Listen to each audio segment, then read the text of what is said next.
What's going on, everyone? My name is Size. In today's video, I'm going to bring you a boss guide on how to kill the Devourer. Now, this is the strategy, and I'm going to share some of the tips and all that I use to kill him.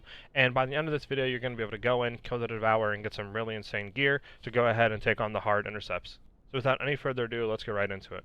So here we have the boss battle. Now, he's going to have a few different attacks. The boss is going to have a AoE attack, where he's going to shoot you and apply an AoE damage to the ground. He's going to have kind of a burst shoot where he just is going to fire his weapon at you. He also has a giant melee slam that is going to apply a big AoE poison dot on the ground. And he's going to also have an immune phase. So here we have that giant AoE that I told you about.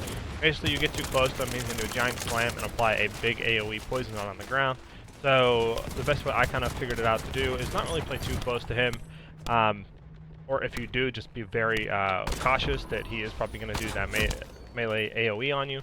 So if you are up close, you're ready to dodge out of the way, but I kind of stay at that medium range, and he doesn't really do that AoE attack on you, so you don't have to worry about that. Now his next attack, like I talked about, is going to be that AoE kind of range dot he throws at you, as you can see here, where it sticks to the environment and keeps ticking, and it'll tick you a little bit if you get caught to it. Doesn't really do that much damage as long as you don't take all of the attacks. So the best way that I found out is whenever he's doing that is to kind of just dodge for a second or two, and that'll allow your teammates to do damage to the boss because his focus will be on you. So just focus on dodging so you don't really take all that damage, and you don't have to worry about, sitting here having to apply DPS because your teammates should be doing it. Now for his immune phase. Now whenever you see him kind of glow reddish orange and do that little animation, he's going to go into his immune phase. He's going to summon canisters on the ground that's going to be shielded, so you're going to have to run into the bubble to do damage on him. And the more canisters that are up, the more that he is going to heal and get his shield back if he gets back to full health. So the best way that I found out doing it is to sending one person per canister. So this way you're going to minimize the amount of health and shield he gets back. If you do multiple per canister, I found out that it's just going to be too inefficient, and he's just going to get too much health back. So definitely send one per canister to minimize how much health he gets back. Now the weak points I would advise to focus is definitely his shoulders. Once you get his shoulders to a yellow state, you're going to be able to grapple onto him and ride. Whenever he's trying to shake you off, just hold your right click if you're on M&K, and you'll kind of hold on to him, and then you just use your attack button to punch him to get that shoulder piece off, and he'll be in a stun state for a very long time. After you get him in a stun state, he's going to go down, and I would advise just damaging and focusing that core part on him to get it broken off.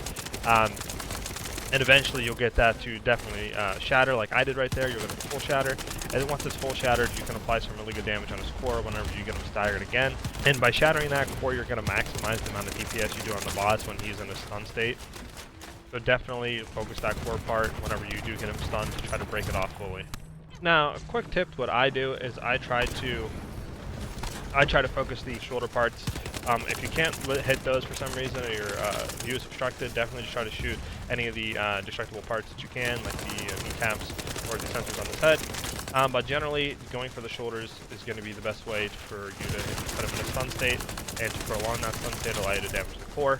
So 100% focus the shoulder pieces, so this way you can go ahead and hit him in that stun state to maximize the damage you're going to do on him. Now that you guys have all that info, you guys should be able to go ahead, take on the boss, and kill him now.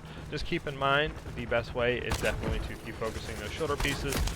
Once they're yellow, go ahead and grapple to stun them. Focus that core so you can full break it to maximize the DPS whenever you can get him in a next stun state, or simply just aim for his middle chest whenever it's fully shattered.